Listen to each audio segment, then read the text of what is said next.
it's Alan from Eventide here with Sarah Lipstate from Noveller. Hi. Noveller?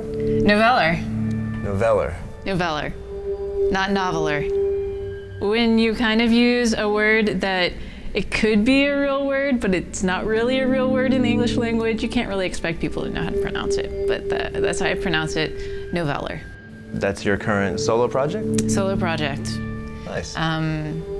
Once I moved to New York and started performing live, that was really, it kind of made it a real project. And, once I started performing, then I started getting asked to perform more. And, once I started meeting people who release records, I put out a few records with a local Brooklyn-based kind of like noise experimental label, and that just opened me up to a wider audience, and just been building like that since 2007. My next release is going to be a double LP, and it's titled Artifact. And its genesis actually was last year. I was invited to create an art installation at this gallery in Greenpoint in Brooklyn.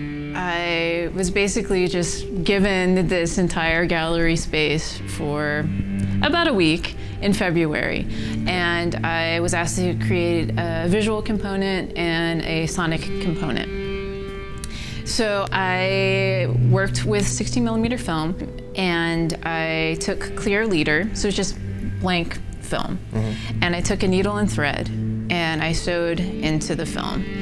And I did two passes, one with like a black thread and one with red thread. And then I did this whole process where I painted over the needle and thread pass with India ink, and then I cut the thread out, and then I used this acetone paint remover, and I tried to remove some of the paint.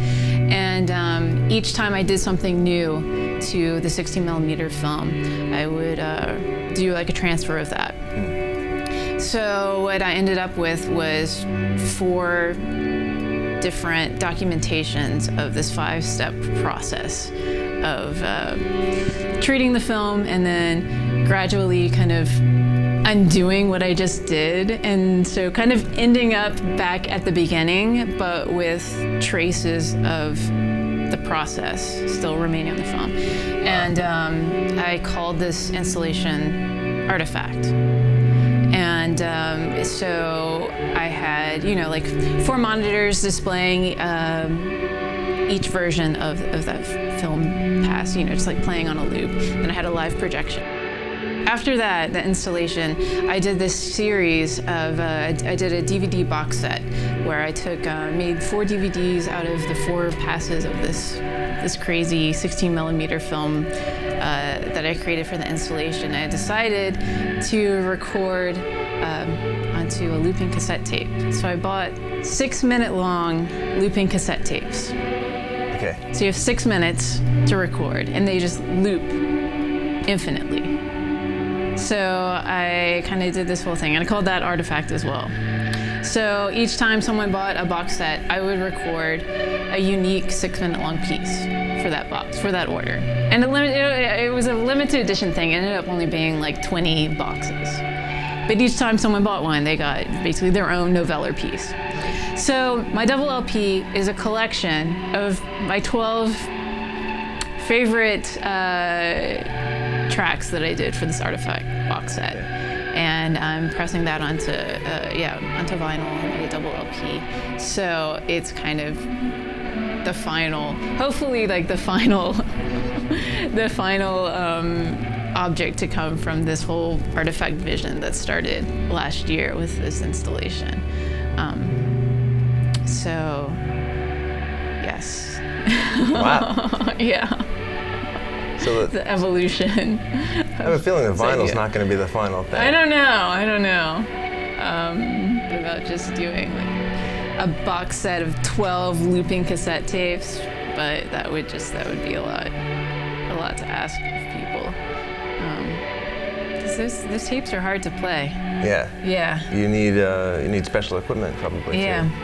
Well, you have a lot of special equipment in your live rig here. I do. I have quite the pedal collection, and I'm really proud of my current setup because I feel like I've gotten it to its most travel efficient layout in years, like since I first started collecting pedals and only had like 4 of them. Yeah. So I'm really happy with my current setup. And one thing that's so exciting for me when I got the Eventide Space Pedal was that it was so versatile that I was able to replace like 2 pedals, you know, just like put this one pedal into my setup and then get rid of some other stuff because I could basically achieve the same effects with this one unit. So that was really great for me, just, you know, in terms of the efficiency of my setup.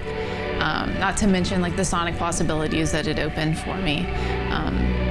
But it's a powerful pedal, and I like that it's in a pretty compact unit. It fits nicely into my board. It's been really exciting to use the Space Pedal as kind of like the centerpiece for building new works, but also to go back and, you know, go back and kind of come up with new arrangements for songs that I've been playing, you know, over the past year, or even older songs, and kind of work that into the live arrangements and kind of make that a little more exciting. Because, you know, you play pieces in your live set for a year or so, and then you start feeling like, you know, you want to put those in the archive, and it's just a way of, adding a little spice to older pieces, and that's been really fun for me as well. But it can do so much. Yeah, that's why I love the Space Pedal.